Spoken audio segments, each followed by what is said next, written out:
Tiens, vous en avez parlé tout de suite. Hein. Mercredi, justement, il y a le chavirement d'une pirogue qui transportait des migrants a fait 26 décès quand même. Le phénomène de la migration irrégulière est encore là. Quelle analyse justement faites-vous de cette situation? Oui, enfin 26 décès, beaucoup de disparus. C'est une catastrophe, hein. Ça fait quand même quelques mois. À chaque fois, évidemment, c'est toujours douloureux pour les familles. On leur présente nos condoléances au peuple sénégalais. Mais c'est l'échec de la politique d'emploi de Macky Sall. Je le redis, depuis 2012, la direction que vous avez prise ne permettra pas d'avoir des emplois dans ce pays. Vous savez, il faut qu'on sorte de la paresse. Il faut ramener des usines dans ce pays pour que les gens travaillent. L'industrialisation? Il n'y a pas de secret. Ça demande plus de tension, plus de détermination, plus de rigueur. C'est ça qu'ils ne veulent pas. C'est ça qu'ils ne veulent pas. Aller emprunter de l'argent aujourd'hui, par exemple, on est à plus de 70% du taux d'endettement. Mais c'est facile. C'est facile. Le travail qu'ils font au ministère des Finances avec les Amadouba et les autres, là, aller emprunter à la Banque mondiale, au Fonds monétaire international, c'est pas compliqué. Faire des projets d'infrastructure comme ils le font, c'est pas compliqué. Mais ramener des usines, c'est de cela dont on a besoin pour avoir des emplois.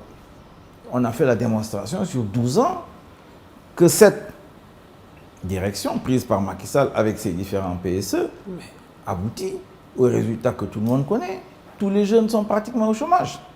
Le reste est absorbé par les secteurs informels de l'économie. Et vous voulez continuer dans cette direction? On va au mur. Ce n'est pas possible, ça ne marchera pas. Ça ne marchera pas. Il faut être courageux de faire des usines. Je ne comprends pas, par exemple, quelque chose de simple. Les huileries, pourquoi on veut les fermer? Pourquoi, diantre, veut-on fermer les huileries au Sénégal alors qu'on sait faire? On va revenir au pacte colonial, on fait de l'arachide, on va en chinois. C'est ça le progrès, c'est ça le développement. Moi, je considère que ce n'est pas sérieux. Ce n'est pas sérieux. Alors, donc voilà un peu où nous en sommes. Et au-delà de l'industrialisation, vous êtes candidat à la présidentielle. Quelles sont les politiques spécifiques que vous préconisez justement pour lutter contre le chômage des jeunes? Vous savez, moi, ce que je dis aux Sénégalais, c'est très simple.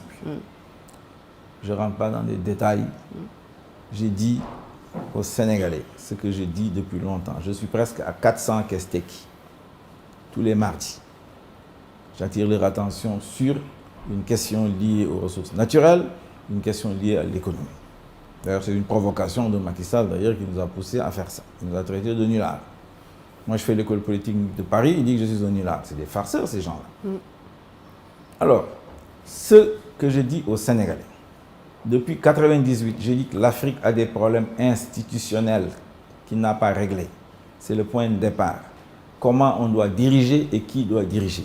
Les États africains, sauf le Botswana peut-être ou le Cap-Vert, ont réussi à résoudre ce problème. Tous les autres ont du mal, y compris le Sénégal. Il faut commencer par ça.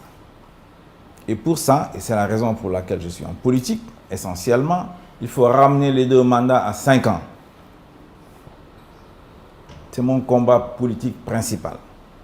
Et je dis aujourd'hui, le premier point, ou le second point de notre programme, c'est de réconcilier les Sénégalais avec leurs institutions, notamment l'institution présidente de la République. Le président de la République a trop de pouvoir dans ce pays. On l'a vu avec Macky Sall qui dit « je refuse de signer un décret pour convoquer le corps électoral et fixer la date de l'élection ». Et on n'y peut rien. Au nom de quoi? Alors que le Conseil constitutionnel